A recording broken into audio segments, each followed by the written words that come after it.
Merci pour votre proposition, je reviendrai vers vous. Dites-moi, lorsque vous entendez cette phrase, qu'est-ce qui se passe juste après? Est-ce que ces personnes reviennent-ils vraiment vers vous? Au bout de combien de temps ils reviennent vers vous? Un jour? Un mois? Un an? Vous le savez comme moi, ces personnes ne reviendront jamais vers vous. Et dans cette vidéo, nous allons parler de cette objection et je vous donnerai le script exact à dire au prospect pour répondre à cette objection. Restez bien jusqu'à la fin.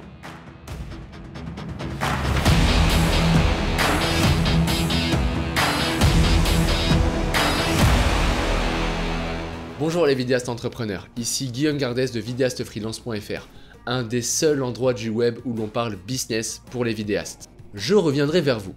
Alors cette phrase, en général, met fin à l'interaction commerciale avec le prospect. Mettons les choses au clair. Nous parlons ici d'un contexte particulier. Vous êtes en prospection et vous venez de présenter votre service à un potentiel prospect. Ce à quoi celui-ci vous répond, je reviendrai vers vous. Alors, grande question, comment traiter cette objection grâce à la méthode de vidéaste freelance? Pour rappel, la méthode de vidéaste freelance est la méthode dite RPA. RPA est un acronyme pour réception, position, action. Dans un premier temps, on reçoit l'objection, on désamorce un petit peu la tension. Dans un second temps, on se positionne, on recontextualise. Dans un troisième temps, on passe à l'action, on renvoie l'objection, si on peut dire ça comme ça. Dans la description, vous pouvez télécharger un fichier PDF qui explique cette méthode au travers de plusieurs exemples. Revenons à notre objection. Le conseil que vous pourriez entendre sur internet pour répondre à ça est, selon moi, une énorme erreur. Le conseil est le suivant, et peut-être que ça aurait été aussi votre réflexe, en tout cas il y a un commercial qui m'a fait le coup hier encore. Il faudrait dire, donc selon ce conseil, je comprends monsieur le prospect, pouvons-nous convenir d'un rendez-vous téléphonique? Je suis libre jeudi à 14 h pour en rediscuter. Est-ce que ça vous va? Je peux aussi vous envoyer un mail avec plus d'informations. L'erreur ici n'est pas forcément la réponse, mais plutôt la compréhension du contexte dans lequel est présentée l'objection. Dans cette réponse, on prend l'objection de façon littérale, en considérant que ce que dit le prospect est la vérité. Mais il faut savoir que dans la vente, les prospects mentent, et ils mentent tout le temps, et ça se comprend. Ils essayent de se protéger, ils ont peur de se faire avoir, ou de perdre du temps, de décevoir leur hiérarchie, de perdre de l'argent, etc. etc. Et comme a dit mon collaborateur Antoine de Business Bar sur notre podcast Les Vidéopreneurs, il y a l'objection, et il y a la vraie raison.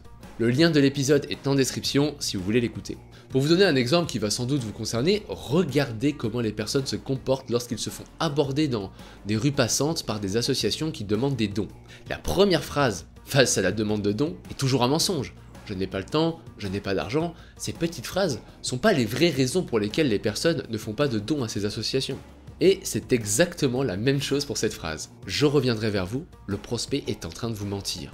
Alors, vous devez savoir pourquoi le prospect vous dit cette phrase. Je reviendrai vers vous. Est-ce qu'il a besoin de plus de temps? Doit-il consulter sa hiérarchie? A-t-il peur de se tromper? Essaye-t-il de vous rejeter poliment? Je vous partage une méthodologie. Premièrement, il va falloir réceptionner l'objection et dire « je comprends » ou « c'est compréhensible ». Ce type de phrase qui sert un petit peu d'amortisseur à l'objection, disons, qui désamorce la tension ambiante. Ensuite, vous allez passer à l'étape de la position. Vous allez recontextualiser la position du prospect par votre expérience et vous allez pointer indirectement le mensonge du prospect dans le but de le faire réagir. Mais de façon sympathique, votre but, ce n'est pas de l'énerver. Et pour terminer, vous allez passer à l'action en posant une question simple au prospect. Cette question aura la vertu de faire participer le prospect et de le faire réfléchir à la problématique actuelle. Alors, c'est peut-être un petit peu flou, donc voici ma réponse exacte en pratique. Donc, je reviendrai vers vous. Je comprends. Et vous savez quoi, monsieur le prospect? D'habitude, lorsque j'entends quelqu'un dire qu'il reviendra vers moi, et je fais ça depuis longtemps, je n'entends plus jamais parler de cette personne. Alors, aidez-moi à comprendre, monsieur le prospect, que faudrait-il pour que vous et moi puissions faire des affaires aujourd'hui? Puis, silence. Laissons le prospect répondre à cette question simple mais profonde.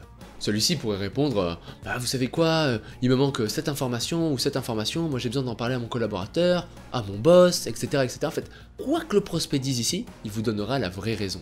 Et maintenant, vous pouvez vous focaliser sur ce problème spécifique en particulier. Par exemple, s'il vous dit le problème c'est que le prix est bien plus haut que ce que je pensais, ok monsieur le prospect, parlons du prix. Que pouvons-nous nous faire? Puis-je vous proposer un plan de paiement? Modifier les conditions? Peut-être que nous pouvons négocier des contreparties de votre part qui amèneront une baisse du prix. Oh oui, ça ferait une énorme différence. Ok monsieur le prospect, maintenant nous avons un accord. Voilà la méthodologie que je vous propose pour passer au-delà de cette objection. Dans la description, comme je l'ai dit au tout début, vous pouvez trouver un document PDF qui vous explique la méthode RPA et vous donne plusieurs cas concrets d'objection avec des scripts exacts. Moi je vous laisse là, je vous dis à bientôt, et bon courage dans vos projets.